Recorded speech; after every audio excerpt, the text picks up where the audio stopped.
All right, good morning. Good morning. This is Coffee and Chat with Rev Bruce. Here we go. I am here with two special guests, right? I've got Jeff Friedenberg and Kim Taylor. And as we get started, I just want to make sure you guys know, once again, this is Coffee and Chat, Rev Bruce. We're trying to do it today. We're trying to do it in a whole nother way. And so just so we get started, y'all know that Amazon Prime, those Amazon Prime days are coming up. And so I want you to know you can go to the description of just about any video that we got on here and, click away. You don't have to order the item that we have on the video, but, you just click away and you can actually get anything. You can, if you click on the camera link, you can order pantyhose and we still get credit for it. So, God bless you.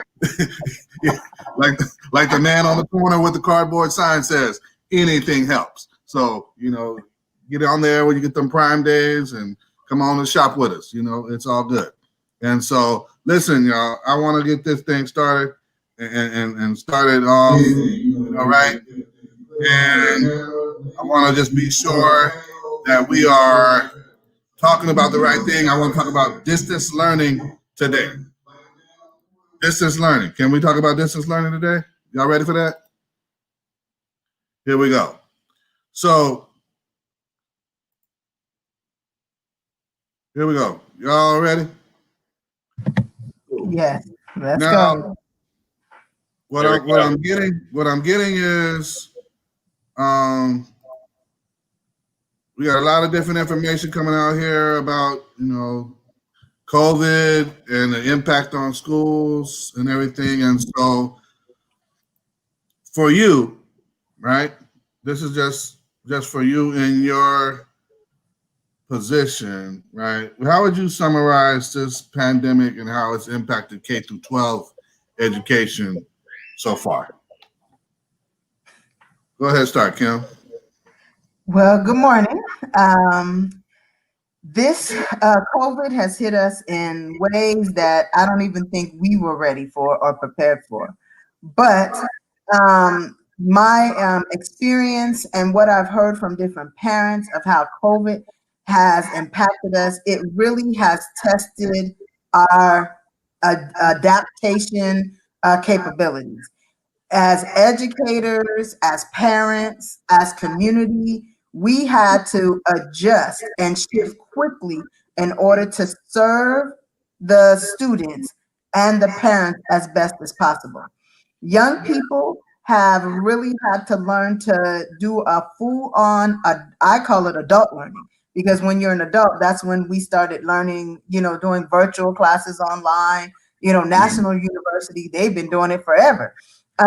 But we had to shift pre-K through kindergarten all the way to 12th grade to online learning. And that has been an adjustment for not only the students academically, but social, emotional learning, just them being away from their friends, that social aspect that they have. So it's been difficult. I mean, I think some aspects have been well put together and well supported, but it has been difficult overall. Okay. Yeah, really, this has been like a shock to the system. It's really forced educators and the public to critically examine, what is really necessary in public education, right? How long should a school day be, right? How long is too long? How necessary is homework, right? How necessary is mass standardized testing? And then also too, it's really shined a light on what the inequities in our society and how that impacts students differently, right? So for example, Wi-Fi in the home. Yes. Broadband internet in the home. In 2020, in the year 2020, we're supposed to be having flying cars, but I'm here dishing out Chromebooks and hotspots to families who have no technology at home. In the 21st century, how is a student supposed to compete with their peers that have everything, Hmm. at home, right? So, is Wi-Fi, is internet still a luxury? Is that an add-on for your home, or should that be like water and electricity, right? Yeah. Should that is broadband internet now up to the level of being a public utility as opposed to a luxury add-on? And I mean, really, the negative effects presently, I think, right now, are going to end up kind of improving things in the long term. The shock to the system, right? You do cryotherapy. You have these people going into cryotherapy where they go in, they shock Yeah. the system with sub-zero, and it sucks for like a minute and a half. Yeah. And the whole body heals afterwards. And so, this shock to the system of having to go completely on virtual and just ripping open schools, ripping open just the idea of schooling, in the end, I think the outcome is going to be positive. I've seen educators across the nation on Twitter, at my own site, my sisters-in-law who are both teachers, right, coming up with brilliant ideas to meet this moment. And that's going to carry over. And so I'm hopeful, right? It sucks now. Like, we are in the trenches now. Yes. But in the long term, I'm incredibly hopeful with how this is going to be that transformational moment that we have been waiting for 25 years in education. Well, Jeff, you sound like an oncologist addressing the digital divide. I mean, we're gonna give you several rounds of chemo, and then hopefully, if this doesn't kill you, we'll be able to heal you. You know, I mean, it's. I know from running an after-school program, it's just communicating with parents about, yeah, we're going to have an after-school program, but it's going to be 100% online, and that whole brain shift of, what do you mean I can't drop my kids off? Mm-hmm. I'm an essential worker. I'm on the front lines. And so that whole idea of how does this thing transform and reshape, I'm expecting, like a Decepticon or something to come out and just kind of, and just change it. It's Bumblebee, something like that, and so looking at this, right, for you, what's different about how you go about doing your job and getting things done due to this pandemic? Yeah, it's been interesting, right? Because as a new principal coming into a brand new site, establishing those relationships, establishing that foundation of trust with my staff has been different, right? Because I don't see them. I see them like I'm seeing you right now. And so, I'm not going to lie. There have been moments where things have been misconstrued or misunderstood because it's not in person, right? And so when you don't have the full body language to go along with your tone, to go along with your facial expression, right? When things are glitching out and it frustrates you in the moment, and then that comes off in your tone, right? Then, everyone's insecure already. Yeah. It just kind of feeds into it. And so it's been a tricky dance, and it's had to and wanted to invest a lot of time into relationships, constantly communicating. Typically when we're on staff, like, everyone's there, you see each other in the hallway, you say, what's up? Hey, how's it going? And so that looks like outreach, just picking up the phone. Hey, I haven't seen you personally in a week. How's it going? How are your kids at home? Building those personal connections has looked very, very, very differently. And then outreach with families too.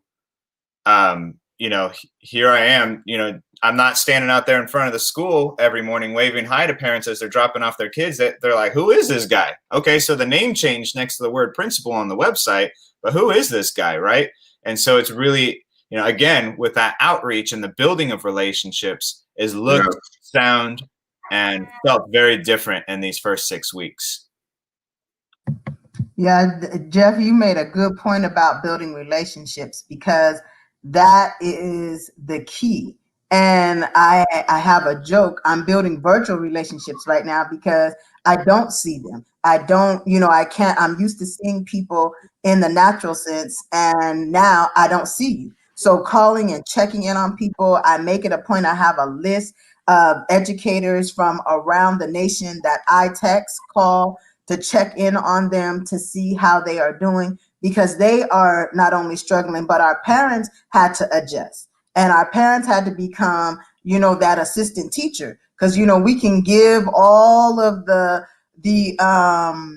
lessons online, but when it comes time for once the video shuts down, that parent has to become that assistant teacher. So if the parents don't have that skill and they don't have that knowledge, and they didn't watch, even though they may watch the video, but they still don't have that background knowledge or training, it's very difficult for them to adjust. So easing the parents' anxiety, letting them know that, they can do it and that, we are all here, and easing the students' anxiety. That, yeah, I think that social emotional learning has to be embedded in everything that we do when it comes time to reaching to our staff, reaching to our parents, and definitely reaching to our students. Yeah, we're in a different era, and I can remember last year we were worried about the keys getting broken off of the laptops and chasing down students that were breaking their screens. Now we're talking to people about do you have the internet? Like Jeff said, and talking to people about, well, my camera's not working, and so now the same issues that we had before have like vanished, and we're dealing with other critical issues that still deal with learning. And so when we talk about it, I'm looking at it from this perspective.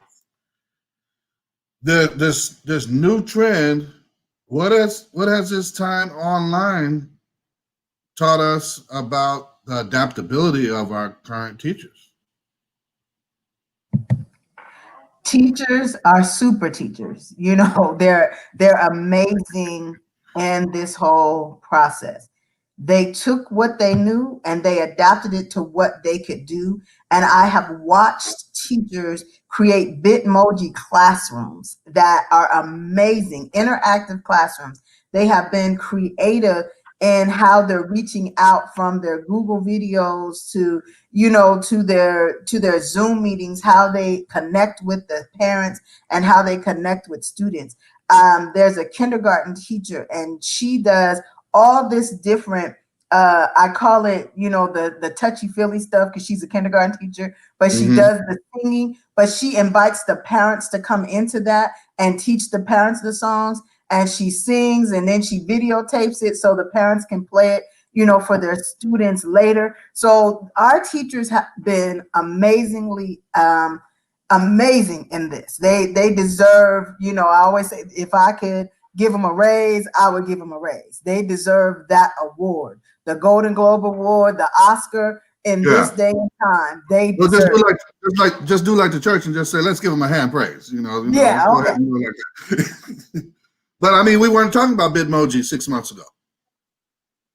It wasn't even a thing, and then boom, now people are on YouTube like, hey, here's how you make a Bitmoji, here's how you capture attendance in Google Meet, and all these YouTube experts now are there with their experience in the classroom, where before even on their own campus, they might have been an outlier. Like, what are you doing? No, kids we're not gonna be using that. And so, Jeff, what are you saying with, teachers' adaptability? Yeah, Kimberly, I couldn't agree more with you. Our teachers nationwide really are standing up. They're meeting this moment. They are hustling because their hearts are in the right place. You don't go into teaching, for the fame, the fortune, the fancy cars, steak dinners, and champagne. You go into teaching because you love kids and you want to do right by kids. And when, there are teachers that know how to teach, right? You can teach anyone how to teach. But if you don't think about your why, like why are you a teacher? You're going to really, have a hard time. But our teachers know why that they are teachers. Our teachers know why they are teaching, and they're teaching because they love children. They love educating. They're passionate. They see the future. They see, in the eyes of their students, they see the future of this country. They want to move it forward in a positive direction. And that love is manifesting itself in unbelievable creativity. I mean, anywhere from technical creativity, right? We have some Wi-Fi issues sometimes on our own campus where the Zoom will just kind of glitch out. And so I have a teacher who has her phone as her hotspot for her iPad. So her iPad's connected to her phone as a hotspot, broadcasting the Zoom, and then she joins the Zoom on her school laptop through the school network. So she's on the Zoom twice, right? Once broadcasting from her iPad so the kids can see her. Yeah. And using her computer to interact with the students in the lesson content. And just those workarounds and, thinking about, having these brilliant ideas of not only just engagement and, thinking out of the box with PE. I mean, how do you do PE and virtually, right, to keep kids engaged? But with the curriculum and coming up with, flipping the classroom almost, where you have your tasks that you do at home. Okay, now we all meet to talk about it.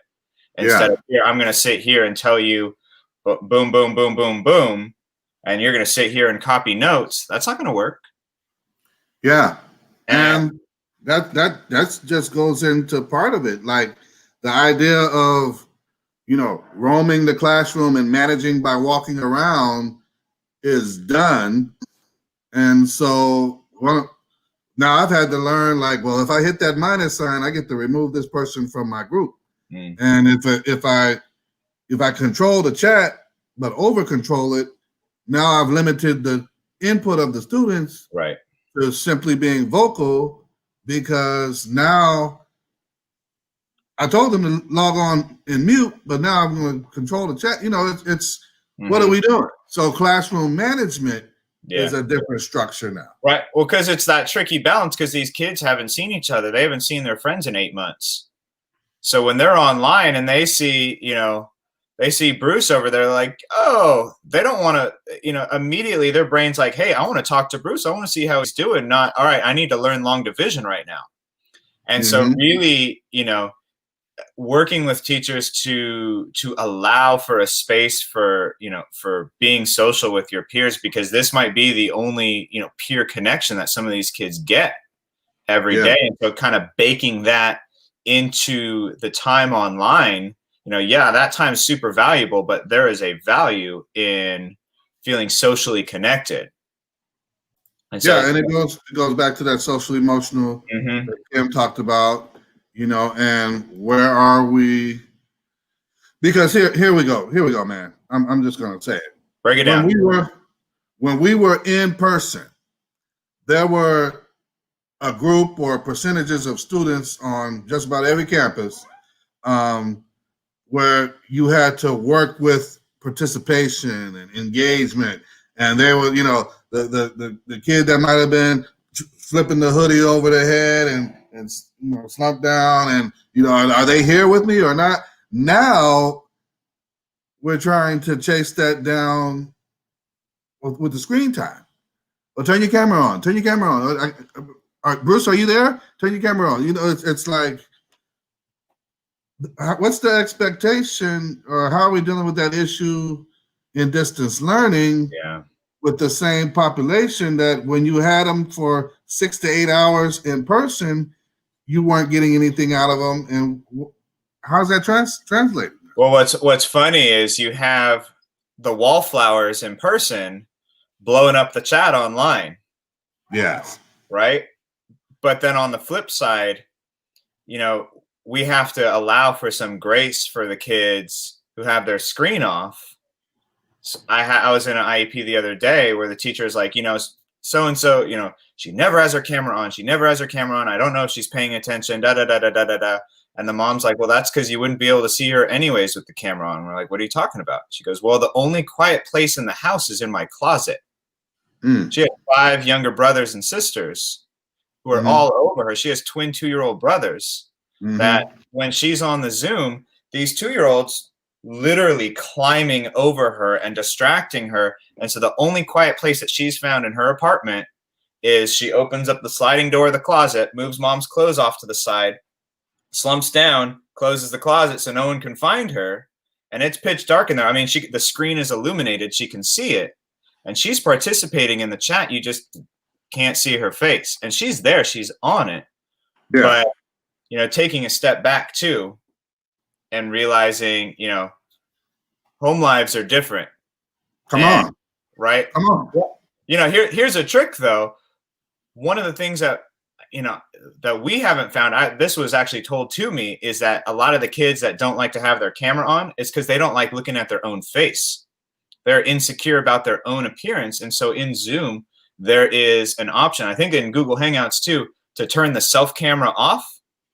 And what a lot of people have found is when students do that, they're more open to participating and paying attention in class because they're not distracted by their own reflection.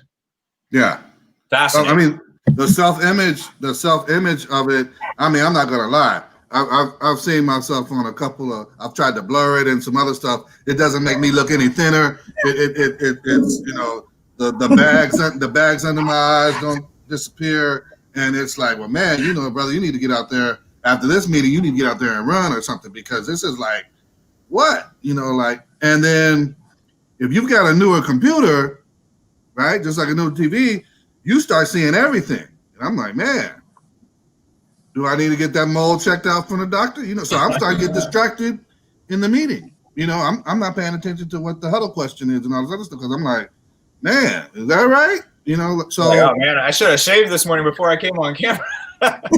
So if it's too much,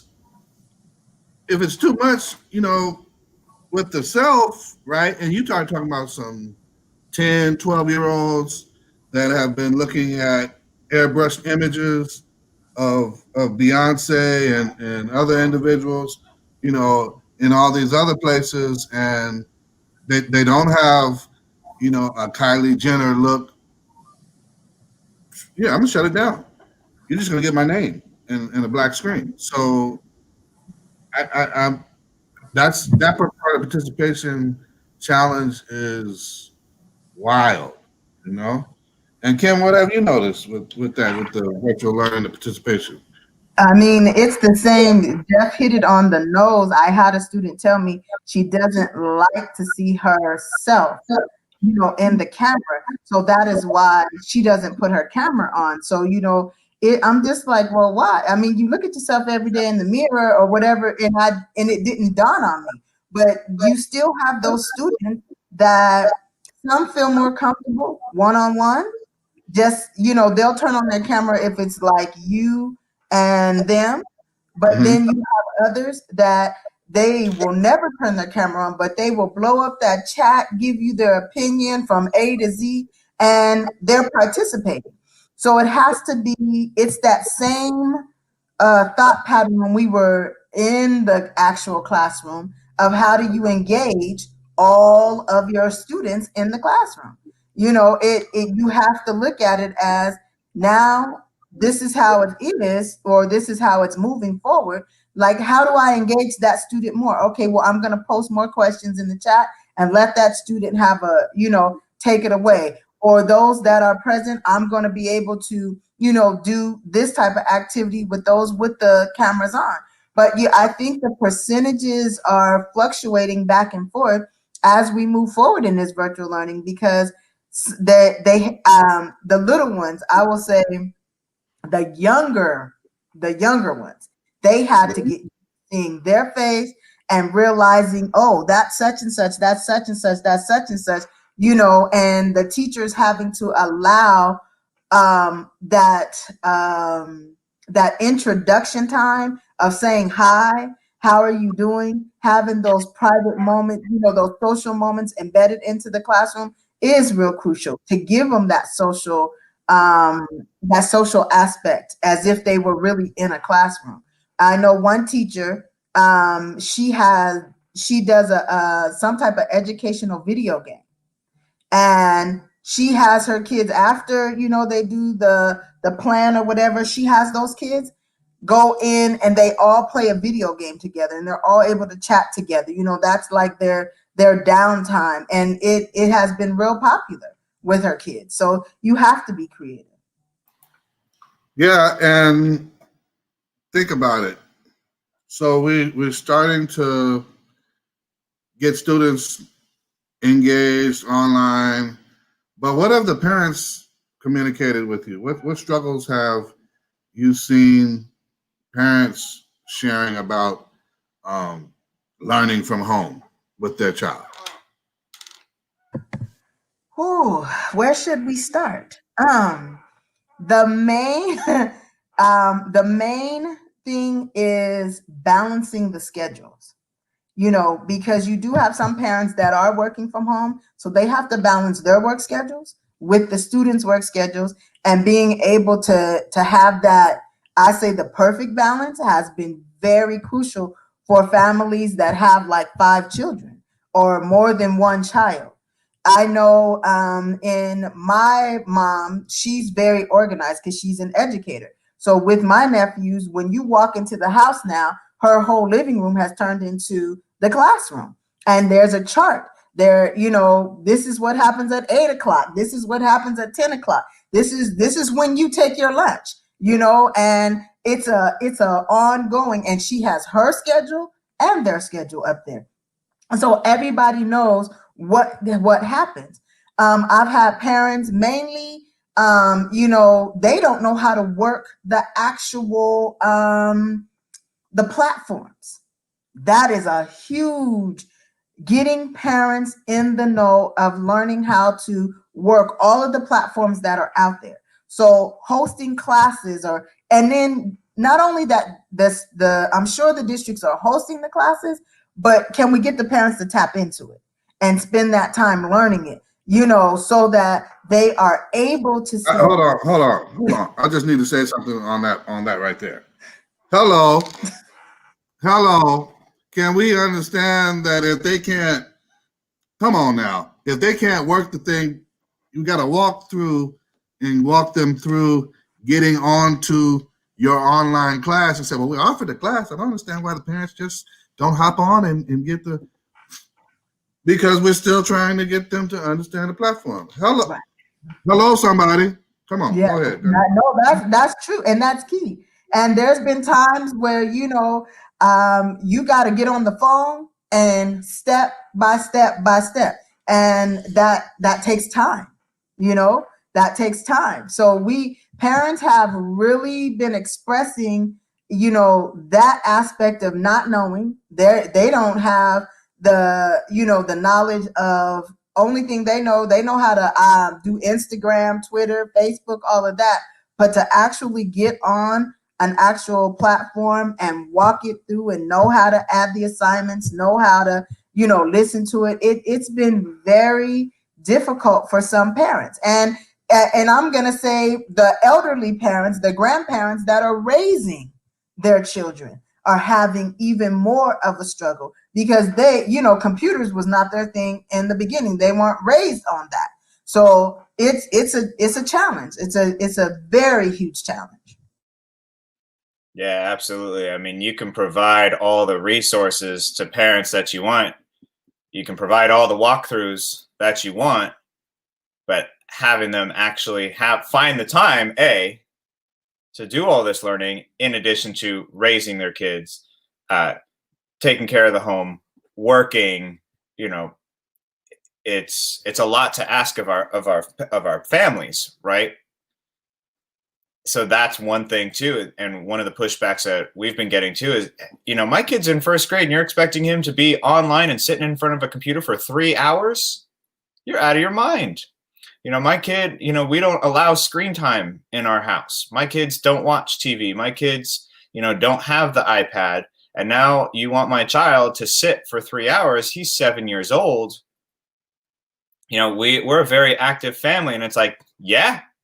So really being able to partner and build those partnerships between the teacher, the student, and the family to be able to meet their individual needs, and also to be able to access that curriculum is incredibly important. And so what we've done, a lot of families don't know about just how to set the blue light setting on your laptop. So I'm on my computer for 8-9 hours a day straight, and I just leave it on night mode the whole time, or else I can't sleep at night because all that blue light is telling my brain to stay awake.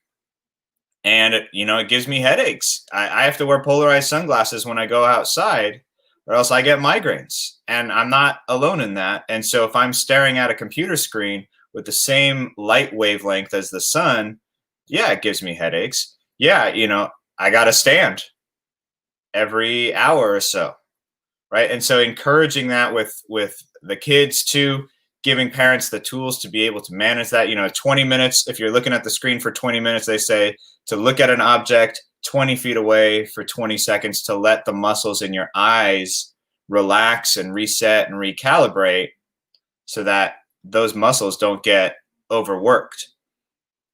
And just being able to take breaks, even allowing for breaks within the school day.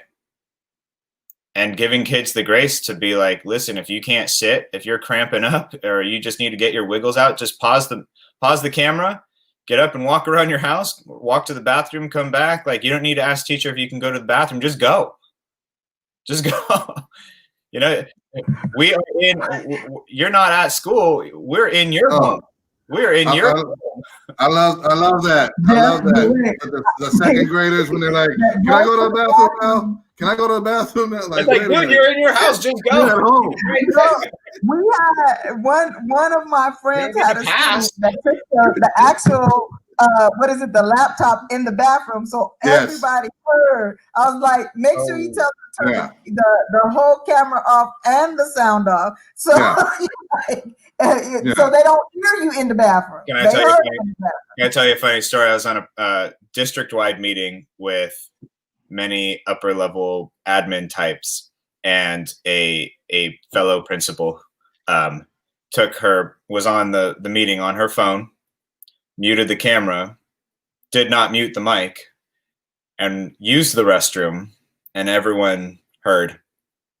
And it was, people were like, oh my God, who is that? Who is that?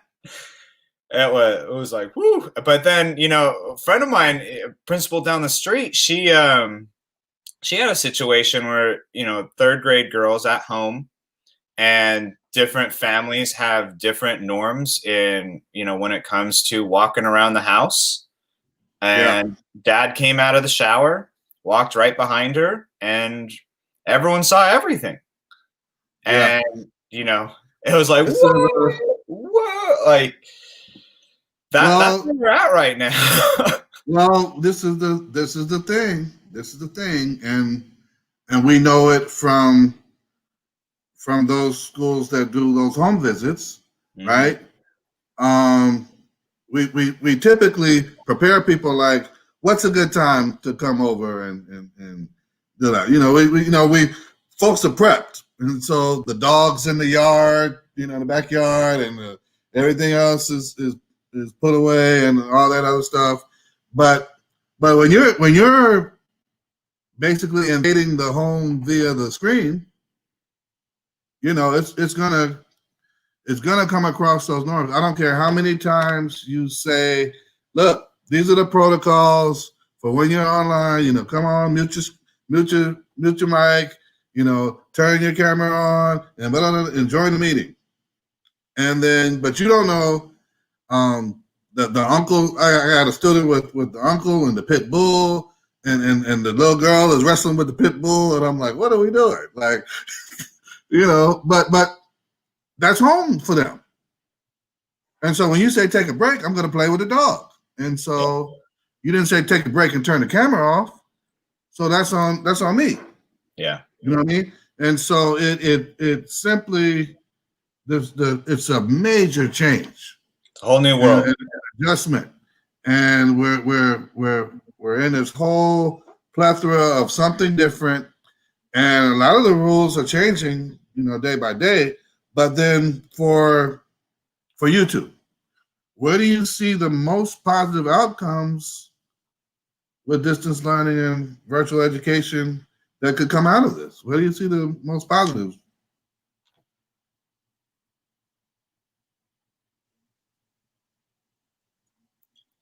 I think the most positives are in what this will do for our future. Right now, we're in the muck. Right now, it's a struggle. I'm not gonna lie. The positives are there, but you got to look for them right now. But these investments that teachers are making into their own capacity to learn technology, to think about different ways of educating children, to really grow in that capacity to think outside of, okay, well, here's the curriculum that you put in front of me. Let me just lockstep through it exactly how you tell me to do it. Because they're looking at these manuals, or they're looking at these, step-by-step guides, and they're like, I can't do that over Zoom. How am I going to do that over Zoom? Right. And giving them the freedom to be like, yeah, if that's not going to work over Zoom, like, try something out. Where if it fails, don't do it again. Right. And having those constant conversations of that continuous growth, and really imbuing that growth mindset, not only in our students, but in our families and in our staff members, that it's okay to make mistakes, because you're going to learn from it and you're going to get better from it. And I think that's, in talking through it right now, that's a huge positive, right? Everyone is learning. Everyone's a first-year teacher this year. Everyone's making mistakes, but it's how you learn from that, and how your mindset is of, it's okay to make a mistake, because everyone's making mistakes, and here's how we're going to learn from it. Here's how we're going to grow from it. That future, that hope for the future of what this shock to the system, right, what this black swan event is going to do to education as a whole, really is the big positive there. Yeah, I would say, just like Jeff said, we are really in it. We are like knee deep in it. But I think one good thing that is going to come out of this is that this is exposing our inequities in education. And by exposing it, now we know where we need to really go back and get it right and build it up. Because once it's exposed, or like Jeff said, rip the Band-Aid off or what have you, if we know better, we have to do better. So by exposing where our inequities are and where we know we need to build it back up, I think that eventually we're going to take that turn, and then we will, flourish in that era of just making sure that kids get what they need, when they need it, without question.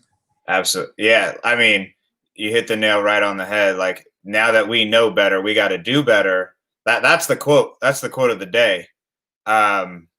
Because when this is all over and we're back on site, are we going to tell all those families with no internet at home, all right, you got to give your hotspots back now. You got to give your Chromebooks back now. So no more internet at home for you, because we're all back at school. Or where are we at with that? We know better, so we have to do better. Absolutely. Well, are we going to stop feeding people? Hold on. We've had a lot of drive-through, Feeding America, all the food banks and all this with the school district and the state. And so now that we're out of the purple zone, we're into the red, and we're able to reopen. Now we say, well, we're going to have to shut this down and get the kitchen staff to go back to cutting those pizza squares that we were serving before with 4 pieces of pepperoni on. You know what I mean? Is that what we're going to do? Or are we going to actually still try to sustain people who have lost their jobs, right? who have had unemployment reduced and who live in the uncertainty of, will these legislators get together and make a decision about how to move forward with unemployment and healthcare? Yeah, we can't wait for that. We can't wait for that. We have to be proactive in our schools. People have, looked to schools to be that central core of a community, and so schools need to embrace that identity of being that central core place and reach out and build partnerships with other groups in the community so that the school is almost like the hub, right? That's where the kids go. That's where the kids are at. And so make the school the hub for the community, for the neighborhood, by partnering with those different groups, that's going to see us through. And that continuing that understanding of the identity of what a school is. It's not just a building where kids go to learn. It's a building for the community, and it's a central hub for the community. You're going to see a lot of minds change about what school's really all about. You're exactly right, Jeff. My hope is that they look at it as we're a bridge, and that we are extending our hands wherever they may reach, so that when things start getting back to whatever it is going to be our normal, that we won't give up, that we will still be feeding, we will still be meeting the needs. Because even before this pandemic, we had a lot of needs, and we had a lot of, students that probably could have used these services, but because for whatever reason they did not get connected. But now that it's out there and it's open, and we are doing this, across the nation, I would hope that they wouldn't get rid of it, but they keep it and put it in a way so that whatever a student needs, a family needs, we could be that bridge in education to get them to, get their needs met. Not to get political, build back better. All right. Yeah, we could definitely. I went there. Sorry, went there. We could definitely use a boost, in the whole. What is the school now? It's the same question that we've had to ask about the church. Since the doors are closed, are we still the church? It's the same question that many institutions in their provision of service and support to community have had to ask. What are social workers just saying, well, if you can't make it to the welfare office, you can't get any services? What's going on? Because I mean, that's going to be critical as we move forward. That did COVID change us just for the moment or for the better? And that's going to be a big deal. That's the other quote of the day. There it is. And so a lot of people are pushing for schools to fully reopen almost immediately. And so for you, what's one major concern or consideration of full-fledged reopening right now? Okay, so for me, on a personal note, my thing is just safety, because we really don't know how COVID is really contracted. We don't know all the ins and outs, like a common cold or a flu or what have you. So just making sure that it's safety, because if we go back, whether it's the workers and the staff members at the school and the students, if one person in that school catches COVID, it's like we're re-shutting down the whole school again. So we want to make sure that all the safety precautions are there. I mean, I don't know how that, can take place or happen, but that's like my main concern. And it's really a lot of educators concerned across the nation, is that they're concerned about, they want to come back and they want to get back into that routine and see their students at what have you, but their concern is safety, and that is definitely a concern. Yeah, listen, I think a lot of these pushes to get kids back into school are coming from the right place. That people believe truly that kids need to be in school, and I absolutely agree. They absolutely do. But to force it or to go too quickly in that direction is not worth one person's life. And when you think about it, CDC website, whatever it says, the fatality rate for children is 0.00, some infinitesimally small number. But it's not about kids dying. It's about mom and dad with the comorbidities. It's about grandma or grandpa or great grandma or great grandpa at home catching it. And it's, in my personal opinion, these schools that are reopening too quickly are going to regret that decision. And I hope and I pray that they don't come to regret that decision because of a loss of someone's life. But you see what's going on right now in New York, full on opening within 1 week, 9 neighborhoods worth of schools have closed. Mm-hmm. This virus is the perfect virus. If you think about it from just what is a whole virus's goal, it's to make more of itself. And so the mechanisms by which this virus replicates and spreads are textbook perfect. It's airborne, right? You can be asymptomatic for 2 days and still be spreading it. You could be asymptomatic for even after the incubation period and still spread it. And the fact that, one, you could be asymptomatic, you're spreading it all over, right?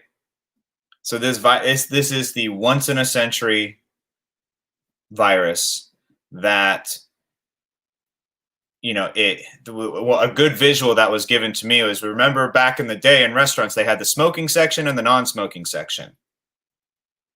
I still remember going to Red Robin as a kid, and we sat in the non-smoking section, and I was like, this place still stinks. I can still smell cigarettes. I go out on my patio outside, and my neighbor 2 doors down on her patio smoking a cigarette, I can still smell it. And this virus, the aerosols can travel in the air. Yeah, 6 feet is, the primary, blast radius, so to speak. But it can travel in airs, in ventilation systems. And to me, you got to go slow to go fast here. And yeah, it's kids need to be in school. Yes, I absolutely agree. The best place for kids to be learning is in a classroom, but it is not worth a single life for me to force that issue. And that's just me personally. COVID has affected my family personally. My wife's grandmother was in a nursing home, a memory care facility in Chicago, and was one of 12 residents to contract it from one of the workers who was asymptomatic, and the 4th person to pass away from it.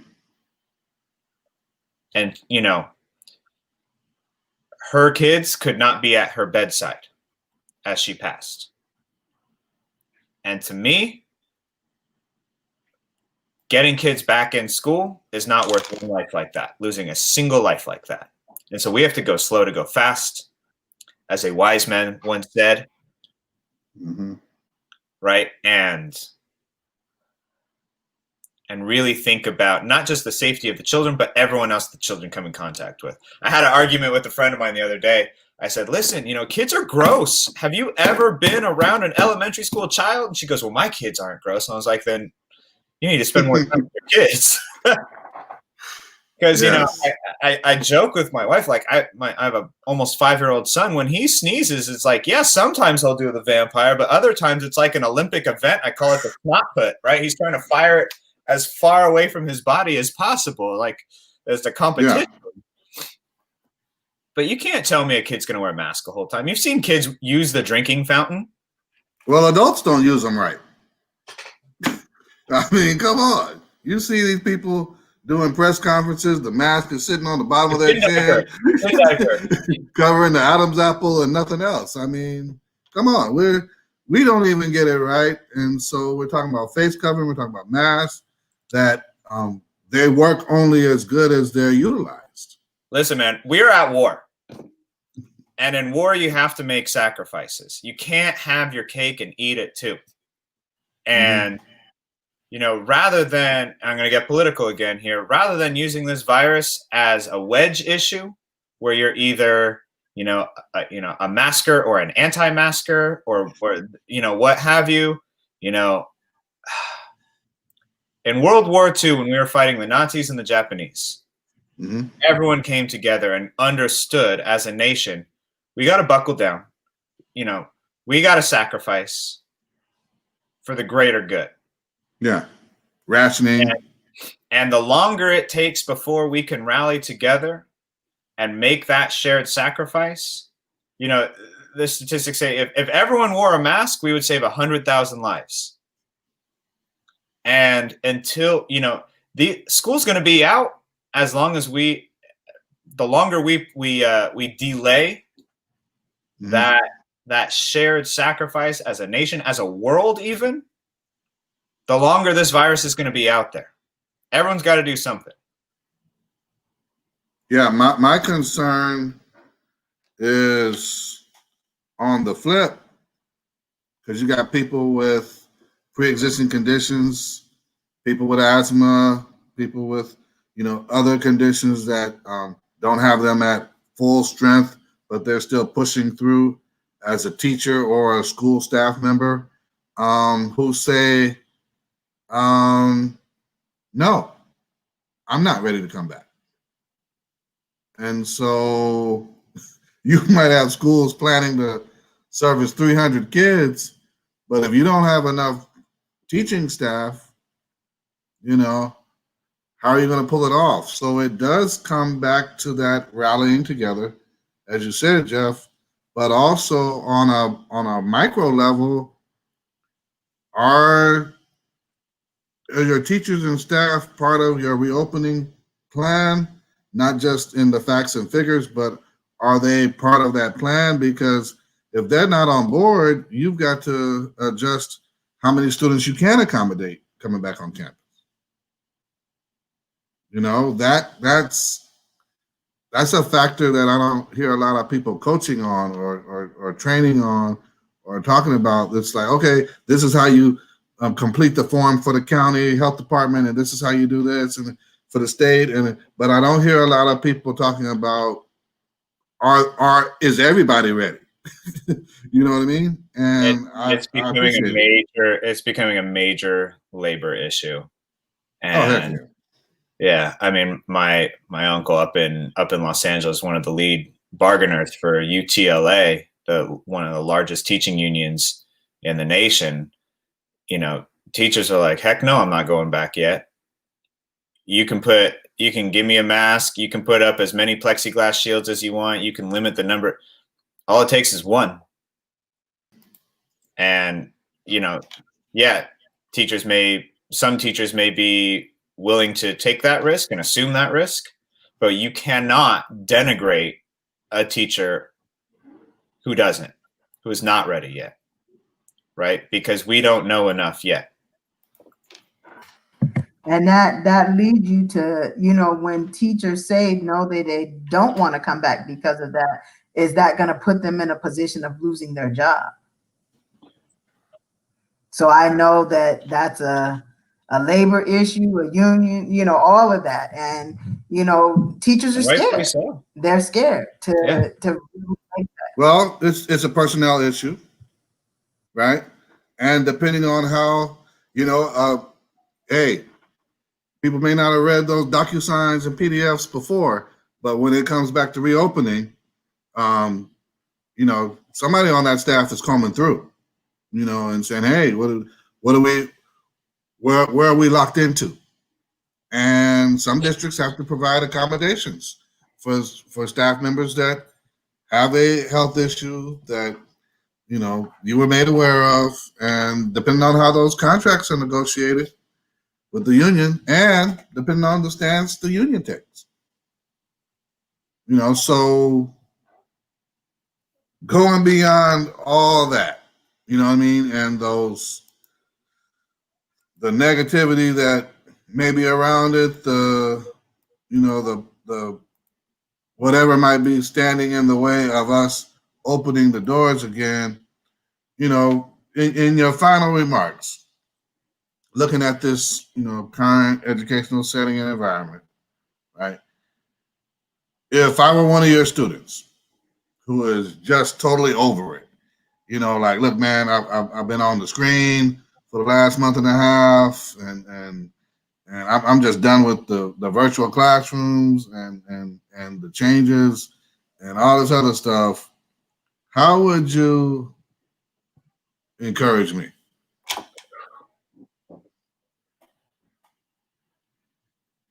That's interesting.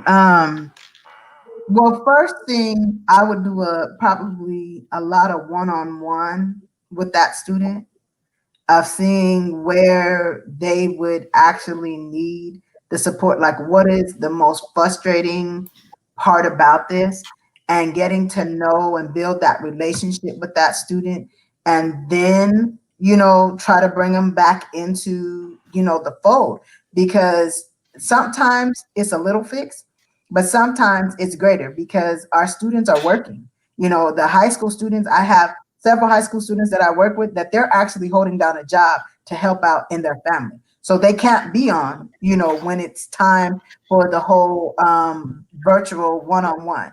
So it's like you have to know your student and then make that accommodation that is going to get them the result that you need. And I think by doing that, then the student will come back around and, want to get back into the classroom and everything. But it's just building that relationship and getting to know them and trying to meet their need where they're at. Yeah, you again, right, hit the nail right on the head, Kimberly. You got to meet them where they're at. You got to speak to their heart first and then to their mind, right? You got to engage them here with, I see you, right? I see where you're at. Mm-hmm. What do you need? What does your heart need, right? What do you need to feel loved? What do you need to feel safe? And meeting those needs first before then you kind of take it up. That Maslow's hierarchy, right? Kids cannot self-actualize. Kids cannot learn unless they're feeling safe first. Unless they're feeling loved and having relationships with their peers. That the top level is learning and engaging in the learning. And so really engaging them with the heart first, that's your primary target. You can't come at some kid, be like, it's important that you need to learn so that you can get to the next grade level, so that you can get a good job, so that you can go to college. They're not thinking about that right now. They're just thinking about, what am I going to do tomorrow? Yeah, it's too far down the road. Where's my next meal coming from in some cases, right? Mm-hmm. So if that, those primal needs are not being met, you got to engage those first. Mm-hmm. And so with our kids, I mean, man, I do not envy where they're at right now. I do not envy any student in this country right now with where we're at with learning and being in school. And so coming at it with compassion and love, leading with that love, leading with the heart, so that you can get to the mind. Yeah. That's got to be your direction. I mean, I'll take it as a throwback right now. From my experience as a high school student that was like, social butterfly, that whole, I mean, my first day in high school, I got kicked out of class twice for talking too much. You know what I'm saying? It's just like, I earned my time in the office. And look at you now with a talk show. Oh yeah. So think about it, man. With that, matter of fact, the person I was talking to, Jason McQueen, you hear me out here, Jason McQueen, he has a talk show too. So imagine that. So it's crazy. So take into account, and so for that, I would be at a loss. You know what I mean? I would be at a straight loss having to be online, and it is just where would they how would they accommodate me? How would they accommodate me as, distracted, right? Oh, the teacher ain't talking about nothing, right? And here I'll say it for me. I was pretty much always the one black guy. You know what I mean? In the college prep classes and all this other stuff. There were other blacks that were primarily female. I was usually the one black guy for my grade level in that class.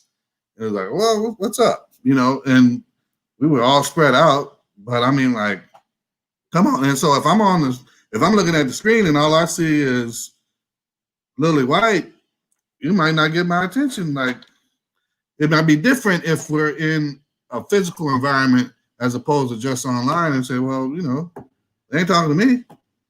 Well, we got to have a whole nother show on racial issues in online learning, because that's a whole, Right. That's a whole and in schools in general, just, mm-hmm. meeting the moment where we're at as a country with this social reckoning and the movements that are erupting, across the nation. I mean, that's a whole nother show. Yes, indeed. So listen, y'all, this has been, an eye opener and inspiring for somebody. If you got an opinion about distance learning, EdSource is looking for input right now and insights. So if you're out there teaching, if you're leading a homeschool or one of these educational pods, or if you're one of those tutors that are coming up alongside trying to help folks, during this time, if you're an admin, whatever, give them your input, share your voice and make it be known. But hey, I want to thank both of y'all for coming on here. This has been a joy. Great that you guys have been able to share your insights and your perspective. And I just personally hope we see some kind of turnaround coming around the corner or something where all this hasn't been for naught. We can't make it. We can't make it like that. There's no going back to the way things were. We cannot keep a fundamentalist mindset of, things were better before, because things were okay.